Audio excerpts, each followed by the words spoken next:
Now, Cheri, I mentioned that I met her through the relationships, the networking, that's everything, and I go, they host your media company. Also, they have a podcast and radio show and marketing side of what you do, and that's how I first met them in Reno. And then I go, I actually need someone to help clean up my entities moving from California to Nevada, and then plus my growth was just so chaotic.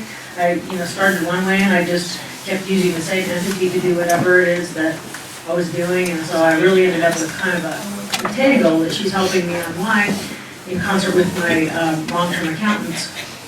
But then I was sitting there talking to her. I was looking at the stuff around in her. I go, so yeah, Rich Dad poured out, and I go, why do you have that everywhere? And she goes, well, I don't know. He was in my room. How many years ago was that when he was going to write that book and sitting in front of me? Yeah. And yeah, I'm the Cheri Hill that he was talking about. And I go, I'm not a groupie. I really, but like the people that are like my celebrities, and I get a little geeky around, or like, when I read books that changed my life, thought leaders, I'm like, oh my gosh. Anyway, so I'm just trying to say that she's got a long, deep history. She's been involved with lots and lots of investors, and I'm really certain that we're going to get a lot out of this meeting with talking with her, especially after last night when she's sitting there hearing like the down and dirty of these things we do off camera. She's probably going to go, yeah, we're going to clear the air. She's going to set us straight. All right, thank you. Thank you. Walter's not here. Uh-oh, that's good. All right, so Cheri Hill, Sage International, 25 years I have been forming entities. And what do I mean by entities? Corporations, LLCs, limited partnerships. And so everything I look at is in regards to where are you in the process. So I really figure there's 3 phases of wealth. First phase is acquisition. How many are in the acquisition phase? You're learning, you're just starting to invest, and it's really about multiple streams of income. So the people I work with can be from startup, they're starting a business, to very high net worth, and where you fall in that scale. So multiple streams of income. I don't care if that's coming from a business, I don't care if that's coming from real estate investing, I don't care if you're in direct sales, we all need multiple streams of income. Would you agree? Yes. The second phase is preservation, so protection. So now that you're creating these multiple streams of income, how is it that you remove the target from your back? Because who wants your money when you create wealth? Everybody. I don't care if it's Uncle Sam. We've heard multiple ex-spouses in the room, right? And so wealth preservation is where I spend a lot of my time, because these are people that come to me. They've got great streams of income. They've got a lot of diversity into what they're doing sometimes. And then they're like, now I'm in trouble because I just keep creating and creating, but I haven't taken the time to really figure out what is this foundation of wealth that I have. How am I going to protect and preserve it? The third phase is legacy. So this is, what are you going to do with it now that you've created it all? And oftentimes this is where, we're creating family foundations, or you're looking at, I want to exit, so 1031 exchanges, and all the ways that we can remove assets from your estate so that you don't pay who?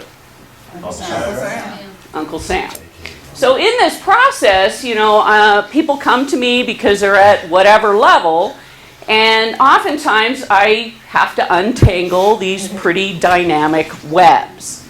And so let's just play for a minute and give me some, we don't have to get specifics, but how many of you are operating from an LLC?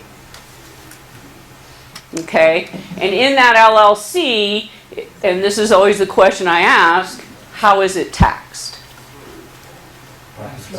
It's taxed right now as an LLC, but we just switched to an S corp. Okay, We have one of these. an LLC, Pass through and. LLCS. Okay, good.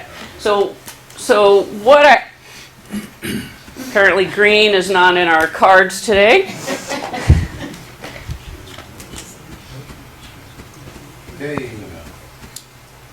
So a LLC as a disregarded, or if you're with two people, partnership, right? Okay, so we'll put happy faces down here. And then we have an LLC as an S Corp. What are you doing in your LLC S Corp? What are you using it for? Flips? Flips? Purchases, flips, or acquisitions, notes, brokering, all kinds of stuff. Buy and hold too. Yeah, I hope. Buy and hold. All right, so here again, you know, people come and they go, I'm doing everything out of one entity.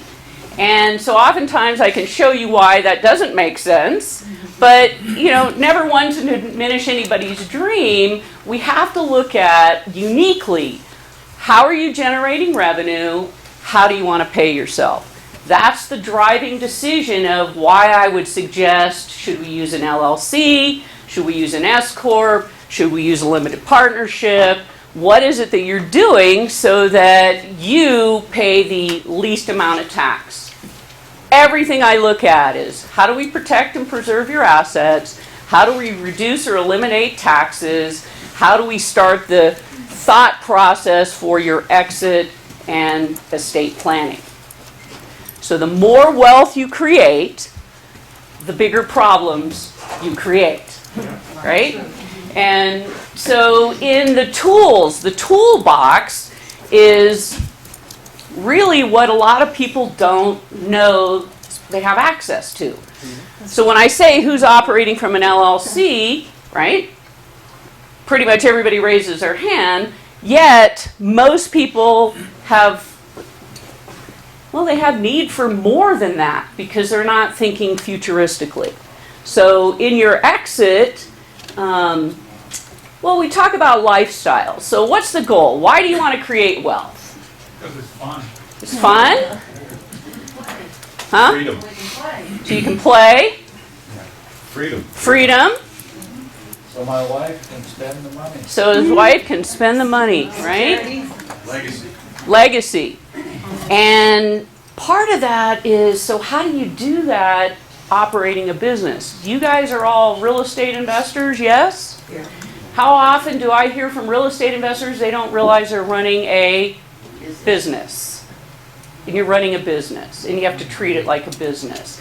And therefore, depending on the nature of the investments, is going to drive why you're probably going to need more than one company to do it. So from a taxation standpoint, the fixes, the flips, we talked about yesterday, Don, you were talking about, you know, dealer status, right? Why does that matter? Why don't I want my dealer properties in the same entity as my buy and holds? Because you can't take the installment sale But why else? and Nobody depreciation. heard what he said. You can't take the installment sale. Depreciation. Depreciation, but what else? It's taxed as ordinary income. So if it's ordinary income, that means you're running a business. And if you're running a business, then you want to be able to take advantage. What are some of the other write-offs and things that I could be doing to reduce my taxes? Depreciation. Buy and holds, depreciation, we want as a passive income vehicle, right? So that the money's flowing down, it's taxed at a different rate. So these are just some of the ways that, you know, I start to draw on a board when I work one-on-one with people to figure out, where are you now? What do we have to clean up? Where are you trying to get to? And based on that, we lay out the strategy. Because the strategy is the target. I want to retire in 10 years. I was talking to a gentleman last week. He's got a piece of property in Morgan Hill, California. It's value $1.2 million. He wants his goal. He's got a terminal illness. His goal is he wants perpetual income for his family. He owns this one piece of property. He's heavy duty into real estate, commissions and all of that. but he's also looking at, I may only live for 2 years. So it's like, well, how do we solve that? How do we solve the perpetual income for your family so that you can leave this legacy? Now, when I asked him, do you feel like you're going to die? He said, no. I said, then you probably won't right now. So let's work off that mindset so that you are looking to the future and how you're going to pay for your daughter's education and how you're going to create perpetual funds for your family, right? So when we look at everything he's got, he has one stream of income. So how are you going to create perpetual if you have no other passive income and the only thing that's driving your income is you working? You as a salary or 1099 commission, what else should he be doing? Creating passive wealth. Creating passive wealth. He's sitting on $1.2 million property. He owes about $300,000. Yet the guy he doesn't want to touch that equity. So when I asked, well, what good is that equity going to do you if you're not here? If you could use that equity right now and help yourself by creating some other streams of income. And that's what it's about. It's like, how do you take what you're doing right now and fulfill your goal, your dream? And sometimes it's just having a conversation with someone to go, have you thought about this? Have you thought about it this way? Did you know this existed? Like the self-directed IRAs, powerful, powerful tool when used correctly. And yet, I run into people, just like you run into people all day long, that want to test the system. And it's like, why do you need to test the system? Just use it the way it is intended, because that's how it works. And when you test the system, you ruin it for everybody else. So, don't do that. The thing with asset protection, and so when I ask the question, how many people are operating from an LLC, and a lot of you raise your hand, the piece that's usually missing, and what I'm looking at is, what are we doing here?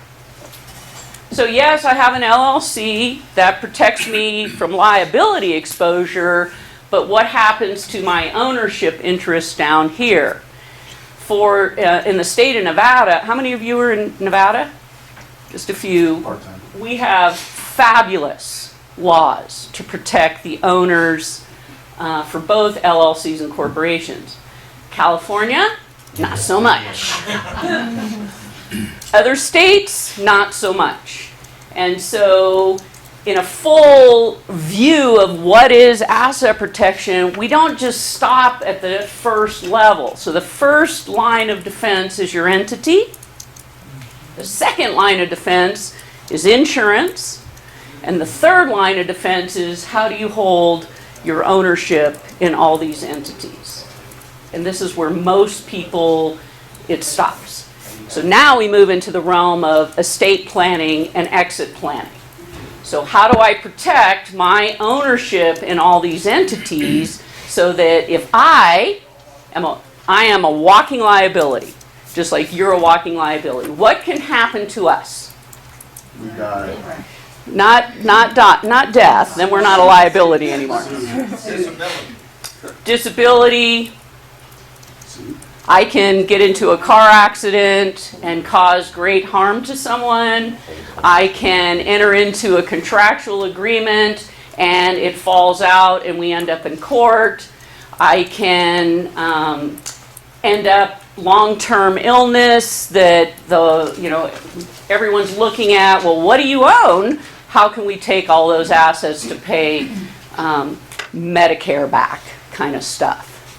So liability exposure is both internal and external. External is me. I'm the liability. So what happens if I own stuff and I create liability? Internally is if I've put real estate inside that LLC and now there's a problem. on that property, right? And so now they're looking at, well, what does the LLC own? How many times people come to me and I have a client who's in South Carolina. He's got 10 pieces of property in one LLC, 4 are commercial, and then 4 are residential. 2 are land. 2, he's 11 properties, 2 are land, and one's his personal residence. 11 pieces of real estate in one LLC, and so always the question is, why? Well, because I'm protecting my assets. You don't know any better. No? Well, he does now. All right.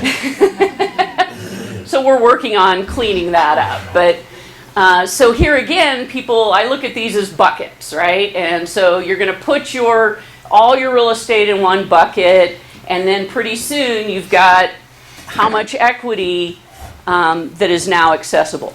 So what do people want in your real estate? They want your equity. So if I pile all of my real estate in one LLC and I blow up that equity, I have one problem on one piece of real estate. What's at risk? And all the rest of the stuff. Right. So in the state of Nevada and 4 or 5 other states, we have a very cool tool called a series LLC. South Carolina does not have them, because I would have used that for him. Yes. Which are phenomenal.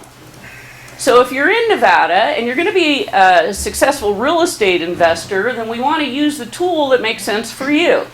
California, if I'm using and have highly appreciated assets, oftentimes I will not use an LLC in California. I'll use a limited partnership, because on the back side of the sale, it's a much better tool.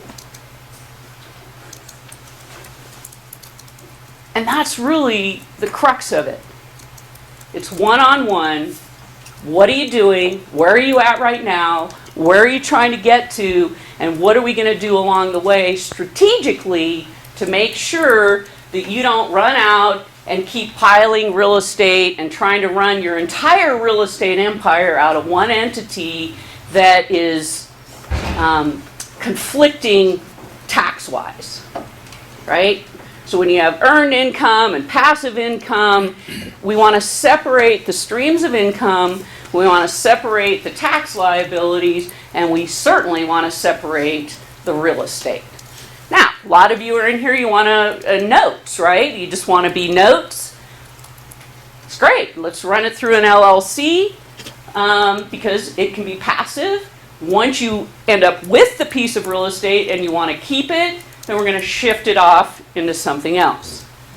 These are buckets. So oftentimes when I explain that, people are like, oh my God, I'm going to have 10 LLCs.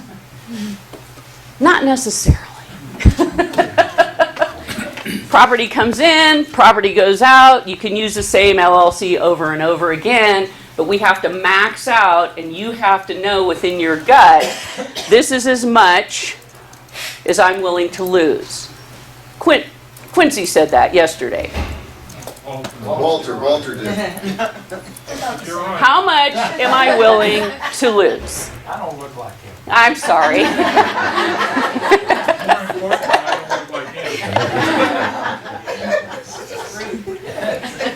So that's what you have to look at. How much am I willing to lose? Am I willing to lose $200,000 worth of equity? And if I'm in Indiana, where the properties you're buying are $30,000 or $40,000, I can stack quite a few in there. However, I have to look at where is the real estate, what's the likelihood of liability exposure, and do I want to pack 10 of those, perhaps not the best tenant population, into one LLC who are notorious for coming after landlords, right? So some of this is your gut. Some of this is what makes sense, but also what is the end goal? So if you want to, how many of you know 1031 exchanges? How many of you use 1031 exchanges? Fabulous tool. for some people, 1031s are how you stay in the game. You keep working up. I mean, I've had clients that, you know, they start with their first single family and now they own complete apartment complexes, or they get into the commercial side because it's a great way to keep moving up the chain. I have other clients who are ready to be done investing in real estate. They want to exit out. And so I have two unique 1031s that can move you into like a trust that can pay you back and not be invested in real estate. And some is you're still invested in real estate, but it's passive. Are those like 1035 step down exchanges or something? No, they're still under the 1031. Can you say that again? Because this is too good to be true. Say it again. So there's 3 ways to do 1031s. So 3 tools in my toolbox related to 1031s. The first is the natural 1031 like kind. I'm going to take my pool of investments and now I want to buy an apartment complex. I'm still the owner of that real estate on this side of the transaction. The other is I still want to play in the real estate game, but I just don't want to, you know, deal with tenants and toilets.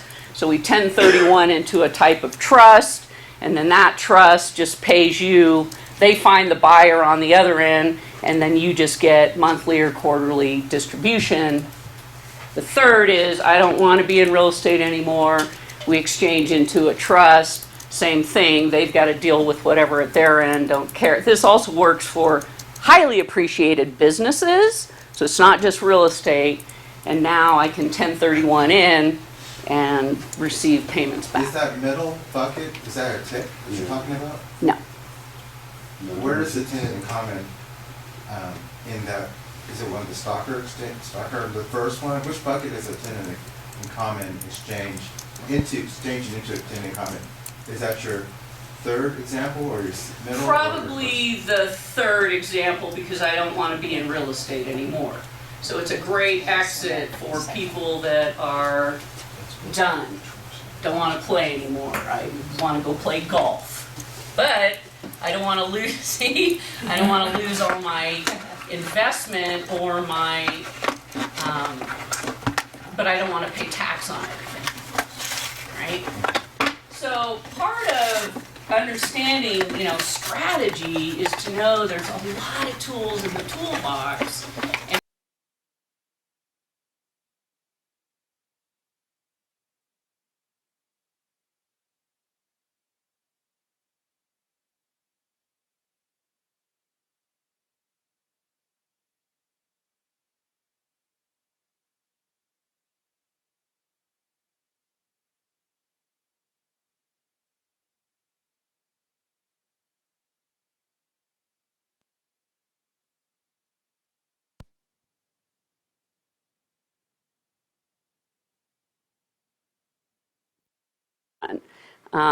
Part of asset protection, to me, it is asset protection / estate planning.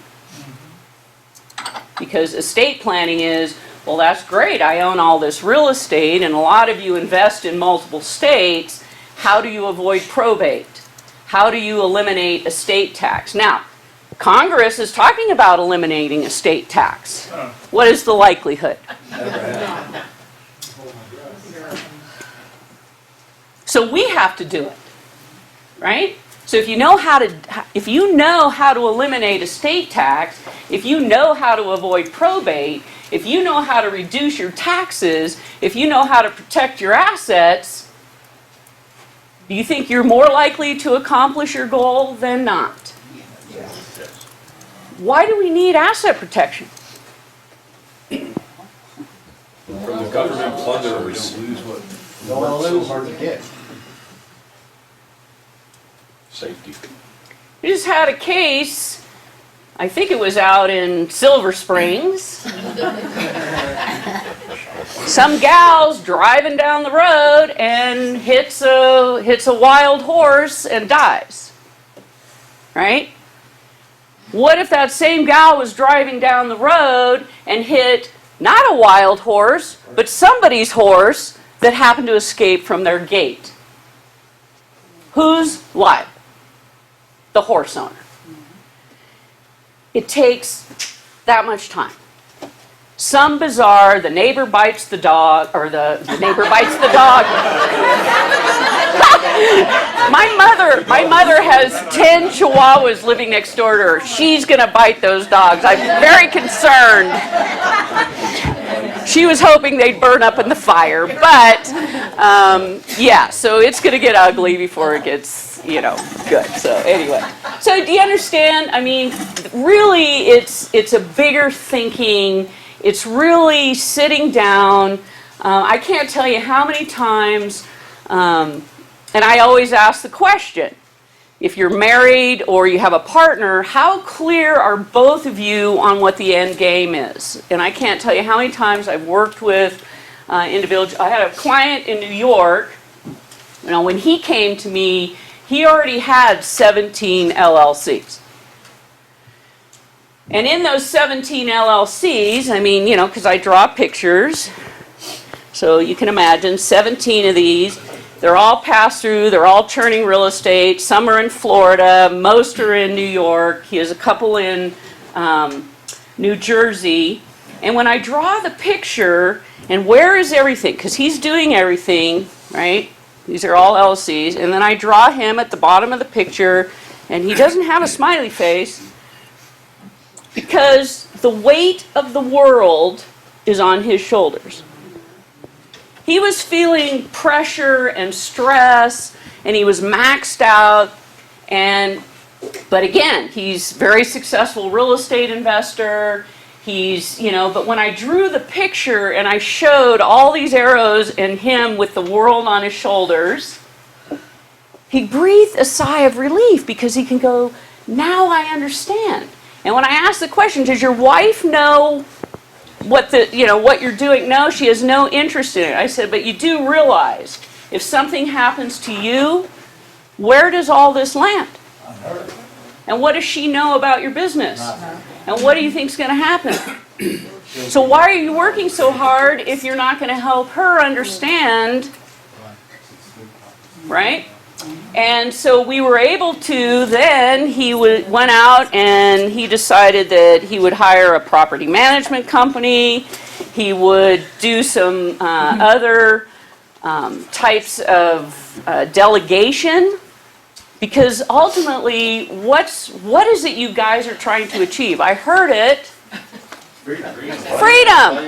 Do you think this is freedom when the whole world is resting on your shoulders and you feel it, right? The pressure, the stress, oh my gosh, was that a good deal? Was that a bad deal? And when you're working so hard to protect your kids and your family and all these people, and they don't understand, right? They don't understand this game. Oftentimes they're working another job, and yet they don't understand the pressure.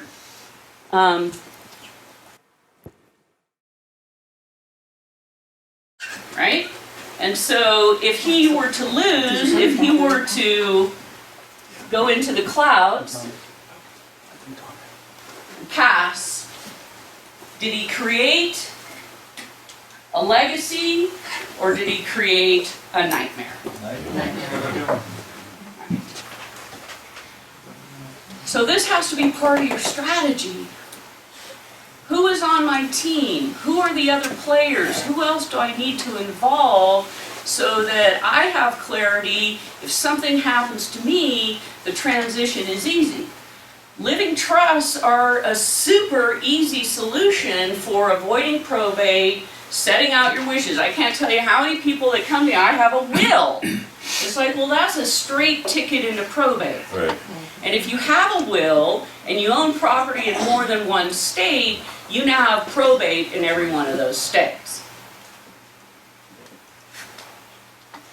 So the use of trusts, the use of, sometimes in the bigger picture we're moving into, there's two types of trusts, revocable and irrevocable. We're moving into irrevocable trusts, we're moving into foundations, we're moving into some of the 1031 so that we get assets out of your estate.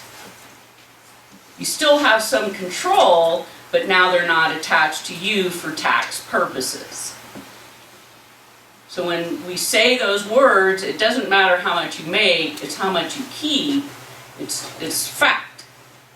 So do you want to give it to the government? Do you want to give it to,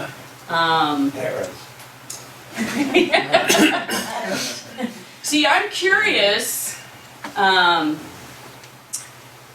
one of our big industry leaders, Carano, just passed away, right? Started the El Dorado, now they have 17 properties all over the world. And so and fortunately, you know, he's a lawyer, and his daughter's a lawyer. Hopefully they've dealt with some of this. It is mind-blowing how many people have tremendous amounts of wealth, and they have no idea how to strategize and set up. Another great example is Helms. Remember Helms Pit? Yeah, dust. Helms Pit. So Sparks, the Sparks Marina. That's where it was. It was a big pit at one time, and you guys know, but he was heavy in construction, and when he died, I'll never forget this, I opened up the newspaper, and on both sides of the newspaper listed every single asset this man owned. Why? Probate. Lost Jesus. I'm like, why? That's how Robert Kiyosaki got to us. This guy, he hadn't written the book Rich Dad, Poor Dad yet, but he was already a very successful real estate investor. And my dad was actually out speaking at a workshop, a big real estate conference, and he was done, and you know, he was talking about, back then LLCs didn't exist, he was talking about corps and things like that, and he goes, this man comes marching down the aisle, and he reaches his hand out and he says, ow, I can't believe what you just shared with us today. He's like, why? He goes, not one of my advisors, be it attorney, CPA, has ever showed me how to strategize and protect my wealth. So we formed his entities, educated him, and then about probably a year later, he's sitting across the desk from me and he goes, Cheri, I'm going to write a best-selling book, and I love what you guys did for us, so I'm going to put you in the book. Wow, okay, thank you. He says, are you going to be ready? I guess. I know exactly what he means. I said, it's a book. I guess I'm going to be ready. I don't know. So that was about our third year in business. And he wrote the book, created a global thought revolution, and we went in our third year of business, we went from like 300,000 a year to 4 million in 1 year. Was I ready? Not at all. And so from that, I mean, whoa. And it's like amazing to me. This guy was very successful, and what he had, and his so-called advisors, all they did for him is put this big giant target on his back. Because people were coming after him, right? You're going to see it. Anyone who's successful, you've got a target on your back. So am I more likely to sue someone who's got strategy and entities and protecting at every level, or the guy that's doing everything in his personal name? Personal name. Asset protection is about deterrence. Make it hard for me, the lawyer, to come after you. Make it really hard for me, and I'm going to skip you and I'm going to move on to the next. Now that doesn't, obviously, if you're committing fraud or malfeasance, nothing is going to protect you. Also, this doesn't stop people from suing you. Now, you just get to wear the shield of, well, you can only come after this one, you can't just keep going forward and taking everything I own. So it's a holistic approach. Where are you now? What do we need to be working on today? And then as your strategy evolves and morphs, it's going to change. So I'm always fascinated when people say, oh, I have one entity and this is going to last me my whole life. No, it's not. If you really want to create wealth. Questions? How do you feel about the equity stripping technique? Again, it's a great technique if you do it correctly. Yeah. And that's illegal. Right, so there has to be an actual money trail, you have to really show the paperwork. So in my previous life, I was an escrow officer for 10 years, and so you have to actually show a transfer of dollars, and otherwise it's a friendly lien, and a good attorney will blow right through it. I'm really naive at this stuff. If you have all of those boxes up there, and somebody's sued, say one of them's worth 10 million, and you're really bad and they're suing you for 100 million, can't they keep going to all? What? That's the beauty, Charging because, order. well, that's not in every state though. I thought we were talking about that. I'm just, why Yeah. can't they go? Because it's a separate legal entity and you only have access. Now, if they demonstrate, you know, again, every case is different, and if they demonstrate that, you know, the way you normally operate is not good or whatever, it's possible, but for the most part, that's why we use them, because each is a standalone and stands on its own.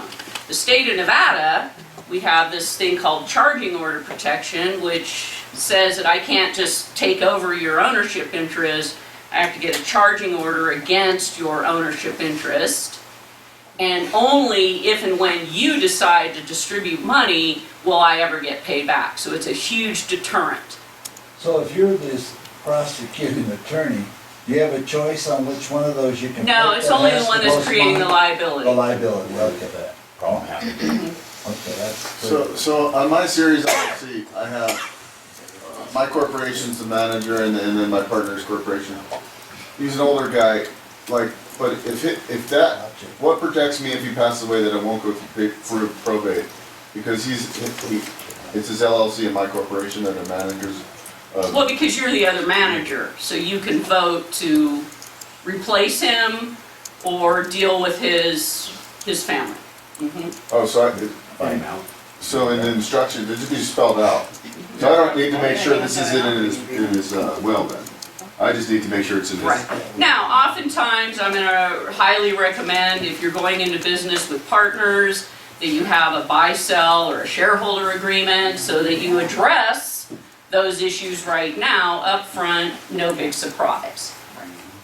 If you're just by yourself, that's cool. If you're in with anybody else that you're not married to, then you need a shareholder agreement. Off the cuff, what's the, in your opinion, the best state to incorporate in as far as protection, you know? Nevada. Okay.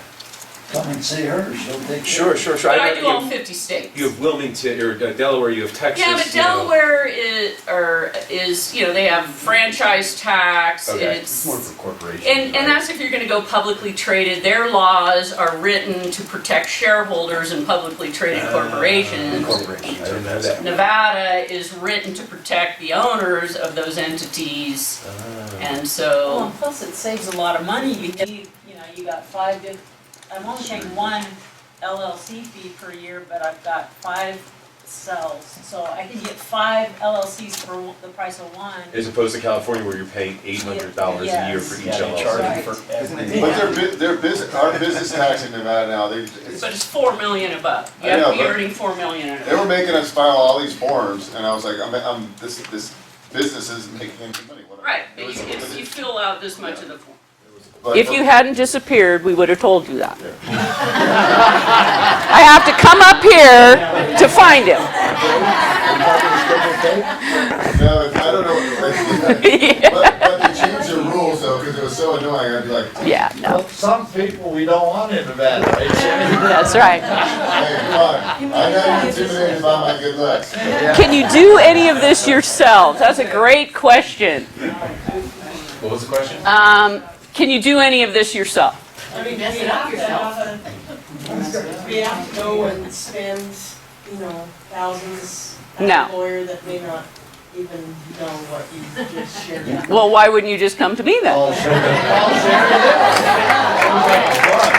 So, You walked right into that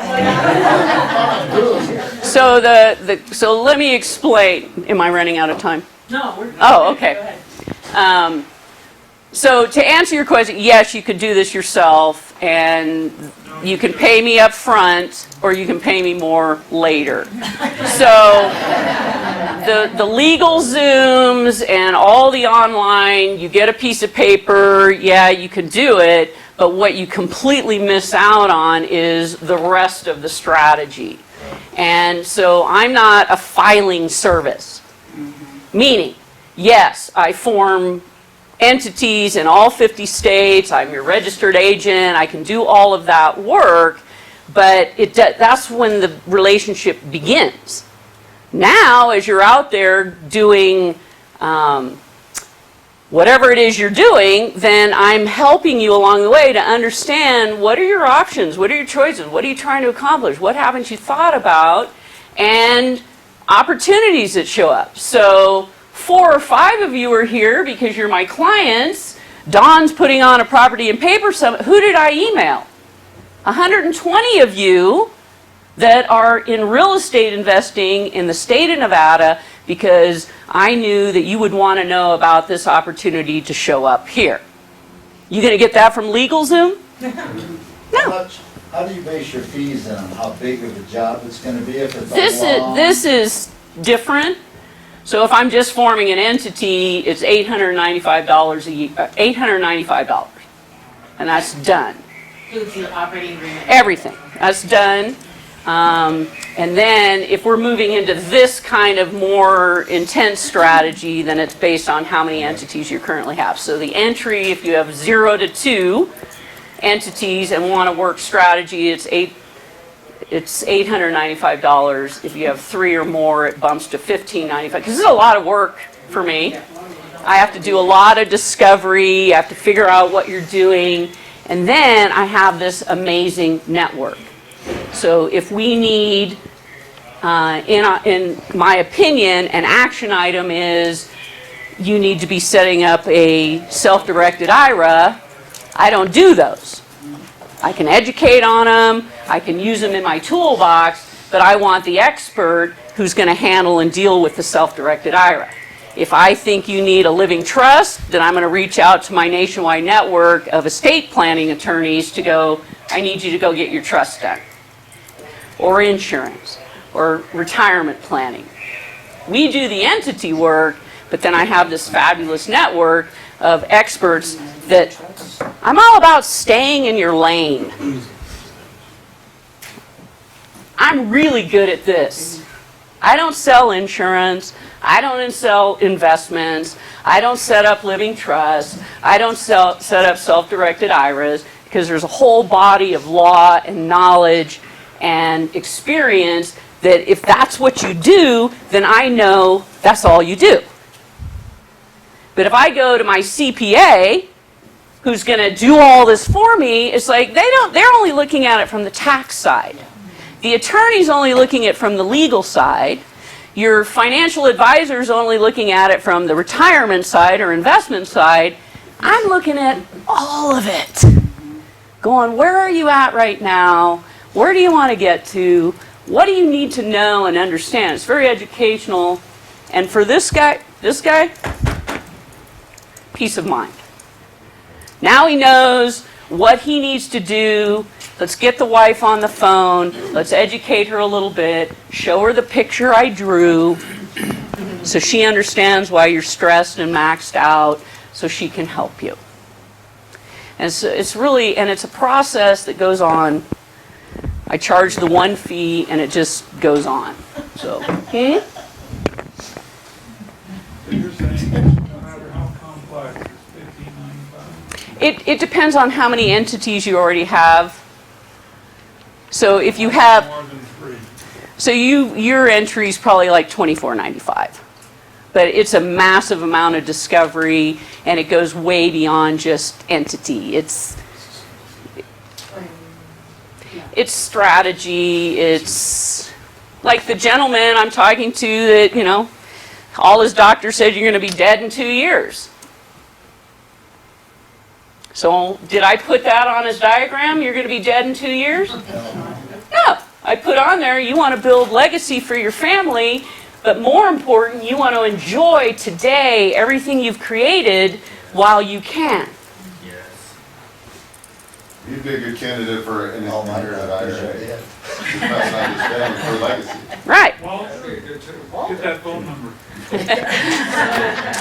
So if I'm at Nevada LLC and I start doing some business in California and something happens over there and I get sued in California, am I still going to be protected? No, we're going to do something in California. Okay, so just because you have it in Nevada, you're not nationwide protected. California, Texas, 2 states that are absolutely clear. If you are doing business in the state, you need to be qualified to do business there. So other states, but that's kind of my philosophy anyway, whether the state acknowledges that or not. If you're doing business in that state, then let's create the entity. Now we can tie your management company or whatever to it, but those are the laws that people are going to look to if they're going to sue you. Sometimes we'll take a Nevada entity and foreign qualify it, so we have the Nevada laws that are really awesome, and now we're doing business out of that same entity. But it depends, what are you putting in it, right? So there's no one size fits all. There's no, this is how it should be. That's why I got off the whole speaking circuit years ago. I cannot sell you a silver suitcase full of asset protection and go, this is going to work for everybody. Every one of you is unique. Every one of you is different. And we have to develop for that. If you're just starting out, let me help you. We set the foundation. This is the foundation that's going to create the rest of your dream. Do it right the first time. Question. Mm-hmm. So, everything you said is great. What if you have a spouse who would be the surviving spouse who has no interest? So sometimes, Get a new wife.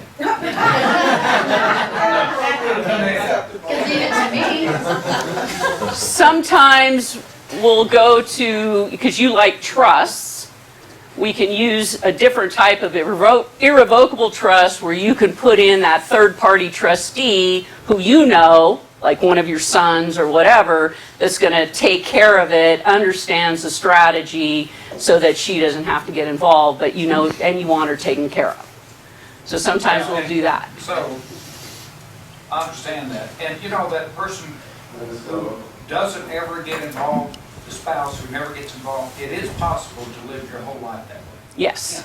Mm-hmm. It is. And my mother-in-law was a prime example. Yeah. So sometimes, you know, a strategy would be, okay, I'm done. I want to go live and have fun. So we would use one of those 1031 strategies to push all your assets, and now you just have the monthly income, and she doesn't have to know any different. There's still monthly income. So it depends, yeah. Mm-hmm. Thank you very, very much. Oh, done. Oh, wait. I'm sorry. So before I met Robert Kiyosaki, I used to speak at Robert Allen. Oh, yeah. He's the one that requested we write a book, so I wrote a best-selling book. And let's raffle it off whenever you want. And there's my book. Fantastic. Cards. Well, you can get them on Amazon for whatever, but this one I'm going to give away. So if you want to do a pool of cards or whatever, and then you Okay, can we'll have to raffle figure out that how off. to do that. But, Yeah. but really, like, if you can go, like in the beginning, I remember like, oh my gosh, you know, I can get this entity done for $350 myself. I mean, that's a classic example of like, I'm gonna step over $1 and pick up a dime. So, It's really, it's costing me now. It would have been, you know, in complexity and unwinding a lot of things that have gotten a lot more complicated than they really should have. So I'm really glad for that.